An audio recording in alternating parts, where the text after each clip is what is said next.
হাসরে যখন বিচার কাজ শুরু হবে তখন সর্বপ্রথম হিসাব নেওয়া হবে নামাজের। নামাজ হলো ভেস্তের চাবি, তা আমরা সকলেই জানি, কিন্তু জানা সত্ত্বেও আমরা নামাজ পড়ি না। প্রিয় নবী হাদিসে বলেছেন, বেনামাজিদেরকে দুনিয়াতেই 5টি শাস্তি দেওয়া হবে। বেনামাজিরা দুনিয়াতেই এই 5টি শাস্তি না পাওয়া পর্যন্ত মৃত্যুবরণ করবে না। মৃত্যুর আগে তাদের এই শাস্তি ভোগ করতে হবে। প্রিয় নবীর এই হাদিসটি অবশ্যই শেয়ার করে দিবেন। প্রিয় নবীর হাদিস জেনে যে ব্যক্তি অন্যের কাছে শেয়ার করলো না, তাকে প্রিয় নবী উম্মত বলে পরিচয় দিবে না।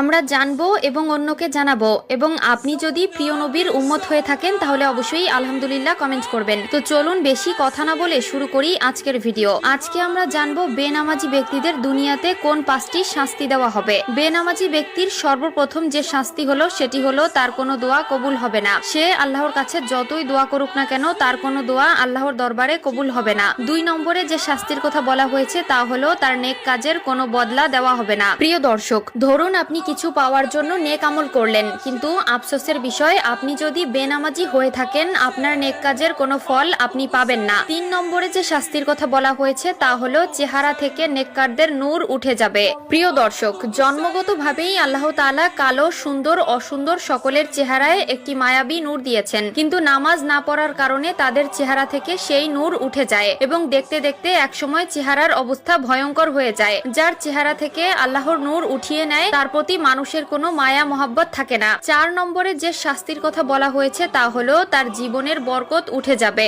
আয় রোজগারে বরকত থাকবে না, ব্যবসা বাণিজ্যে কোনো সাফল্য পাবে না, সংসার জীবনে একটার পর একটা অশান্তি লেগেই থাকবে।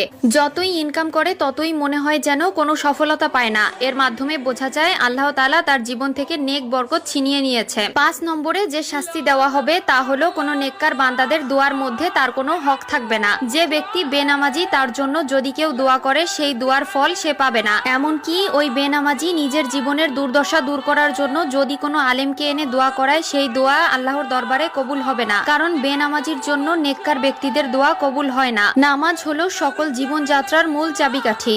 আপনি নামাজ পড়লে আপনার জীবনের সকল সমস্যার সমাধান পাবেন। আপনি নামাজ পড়লে আপনার জীবনের সকল বাধা বিপত্তি কেটে যাবে। এমনকি আল্লাহর রহমতে আপনার জীবনটা খুব সুন্দরভাবে কাটিয়ে দিতে পারবেন। আল্লাহ আমাদের সবাইকে 5 ওয়াক্ত নামাজ পড়ার তৌফিক দিক, আমিন। হাসরে সর্বপ্রথম হিসাব নেওয়া হবে নামাজের। আল্লাহ তাআলা মুসলিমদের উপর নামাজ ফরজ করেছেন। কাফের, মুশরিক ও মুসলিমদের মধ্যে পার্থক্য হলো নামাজ। প্রিয় দর্শক, আজকে আলোচনা করব নামাজ নিয়ে। যারা নামাজ পড়েন কিন্তু নামাজে মনোযোগ হারিয়ে যায়, দুনিয়াবি চিন্তা আসে, তারা কিভাবে নামাজে মনোযোগী হবেন সেই নিয়ে আজকের ভিডিও। প্রাণ ছাড়া দেহের যেমন কোনো মূল্য নেই, তেমনি মনোযোগ ছাড়া নামাজের কোনো মূল্য নেই। নামাজের মাধ্যমে আল্লাহর সাথে মুসলিমরা সরাসরি কথা বলে। অবশ্যই ভিডিওটি সম্পূর্ণ দেখবেন এবং শেয়ার করে দিবেন যেন আপনার সকল মুসলিম ভাই ও বোনেরা তাদের নামাজকে সহিশুদ্ধ করতে পারে।